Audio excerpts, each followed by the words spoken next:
আমাদের বাংলাদেশে এই ধরনের একটি মূল্যবান মুক্তা চাষ হতে পারে এবং এটা দ্বারা আমরা বৈদেশিক অর্থ উপার্জন করতে পারি বা আমাদের দেশীয় বাজার সৃষ্টি হতে পারে। হয়তো হতো, কিন্তু এই মুহূর্তে হতো না, হয়তো আরো পরে হতো। যাই হোক, নজরুল ইসলামকে আমি ধন্যবাদ জানাই যে উনি আজকে একজন ডক্টর, উনি বিভিন্ন বিষয়ে গবেষণা করেন আর বাংলাদেশের কৃষি কার্যকে সমৃদ্ধ করার জন্য উনি নিজেকে যে নিয়োজিত রেখেছেন সেটার জন্য ওনার কাছে আমি ধন্যবাদ জানাই। এবং যে উদ্যোক্তা হিসাবে আজকে নিজে যে কাজ শুরু করেছেন, এতে নিজেকে ছোট মনে করার কিছু নাই। পৃথিবীতে ব্যক্তিগতভাবে যারা ধনী লোক তারা কিন্তু কৃষক। আপনি যদি আমেরিকায় বলেন বা ইউরোপে বলেন, সে এলাকার ব্যক্তি হিসাবে যারা ধনী তারা বেশিরভাগ কিন্তু কৃষক। কৃষক মানে আমাদের মতো নর্মাল কৃষক না, অর্থাৎ তাদের যে সম্পদ অনেক এবং তারা রাষ্ট্রকে এমনকি পৃথিবীকে তাদের উৎপাদিত কৃষি সম্পদ যেটা আছে সেটা কিন্তু তারা বিতরণ করছে। এই কারণেই নজরুল সাহেবকে বলবো যে মন ছোট করার কিছু নাই।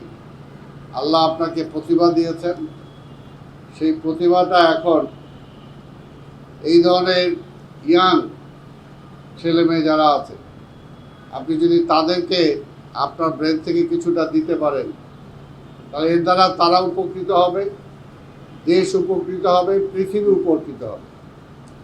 এবং তোমরা যারা আছো, তোমরা যদি ওনার থেকে কিছুটা গ্রহণ করতে পারো, সেটা তোমাদের কর্মজীবনে, ভবিষ্যৎ জীবনে তোমরা যেরকম শিখতে পারবা, ঠিক তেমনি তোমাদের মাধ্যমে আবার অন্যরাও সেটা গ্রহণ করতে পারবে। আল্লাহ মানুষ সৃষ্টি করেছেন, স্বাভাবিকভাবেই সবাই মন্ত্রী হবে, এমপি হবে, একজন বড় আমলা হবে, বড় ব্যবসায়ী হবে, সেটার জন্য না। আল্লাহ কিন্তু মানুষ সৃষ্টি করেছেন, যেমনি পৃথিবীটা সৃষ্টি করেছেন, পৃথিবীটাকে ভারসাম্য রক্ষা করার জন্য তিনি পাহাড় পর্বত সমুদ্র বানিয়েছেন, প্রকৃতির গাছপালা দিয়েছেন, ঠিক তেমনিভাবে আবার একটা কেঁচো বানিয়েছেন, একটা মৌমাছিও তিনি জন্ম দিয়েছেন। অর্থাৎ সবগুলোরই কিন্তু প্রয়োজন আছে সমাজে, রাষ্ট্রের, পৃথিবীতে। আজকে পৃথিবীর ভারসাম্য অনেক সময় হুমকির সম্মুখীন হয়ে যাচ্ছে। কেন? মানুষ আল্লাহর যে সৃষ্টি সেটার উপর অনেক জায়গায় হাত দিচ্ছে। সেই কারণে পৃথিবী মাঝে মাঝে কিন্তু একটু প্রতিবাদ করছে। তারই হিসাবে আমরা অনেক কিছু দেখতে পাই। সেই কারণেই আজকের এই ভারসাম্য রক্ষা মানব সমাজের মধ্যেও আল্লাহ সৃষ্টি করেছেন। এই ধরনের একটি ডক্টরেট সে হবে, তার দ্বারা এই ধরনের একটি প্রজেক্ট আসবে, এটা দ্বারা সমাজ উপকৃত হবে।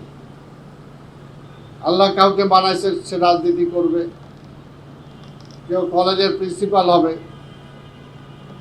কেউ আবার বারবার হবে যে চুল কাটে, কেউ আবার ময়লা আবর্জনা যে পরিষ্কার করে পরিচ্ছন্ন কর্মী হবে। সবারই কিন্তু সমাজে প্রয়োজন আছে। এই প্রয়োজনীয়তাটা যদি আমরা উপলব্ধি না করি এবং কারো মূল্য যদি কারোর চেয়ে কম নির্ধারণ করি, তাহলে কিন্তু এই ব্যবস্থাপনা ভেঙে পড়বে।